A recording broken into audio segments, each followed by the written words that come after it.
everyone, and welcome to podcast 9 3/4, a Potter podcast. I'm your host, the Half-Blood Princess. Today I'm going to talk about 5 changed scenes from the Harry Potter movies that were completely unnecessary. But before I get started, if you love Harry Potter as much as I do, be sure to subscribe and give this video a thumbs up. Like any book-to-film adaptation, the Harry Potter series saw many changes. Here are 5 of the most unnecessary changes of all.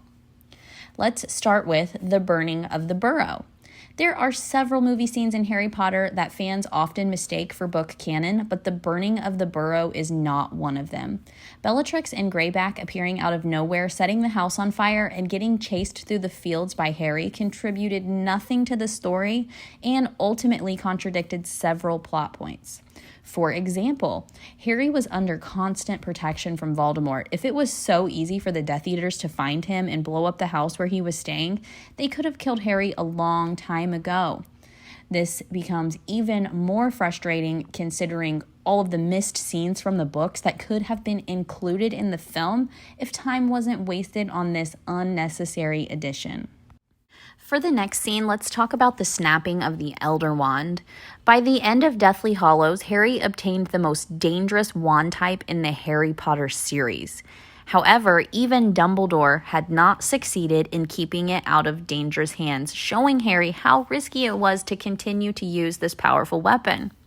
In the book, Harry uses the Elder Wand to mend his own wand that had previously broken, then put it back in Dumbledore's grave.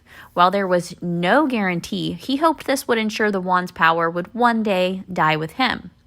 Of course, breaking the wand in half and throwing it into a canyon would have been a sure way to end the Death Stick's power, which is what Harry did in the movie.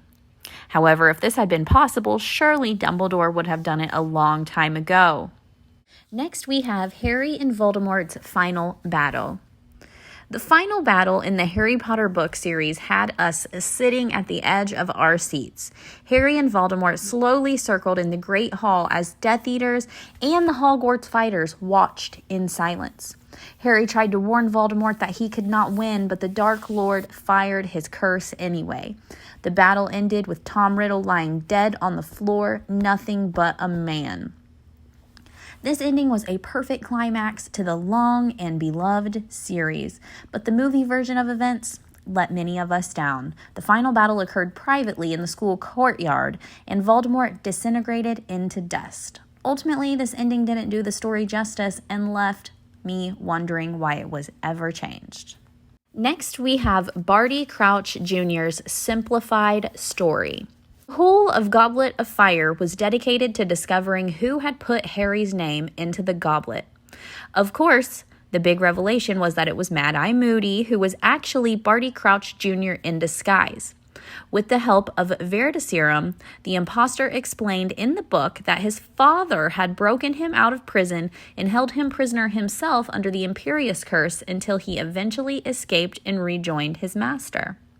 However, Crouch Jr.'s entire story was left out of the movie. Instead, the character was only briefly shown on screen before he was returned to Azkaban with no explanation about what had happened. This greatly cheapened the complicated plot of that year, leaving a lot of us fans frustrated. And lastly, removing Voldemort's backstory. Harry spent his 6th year at Hogwarts learning about Voldemort's history. Dumbledore wanted Harry to understand who Tom Riddle had been, such as his parentage and how he had behaved both during and after his time at Hogwarts.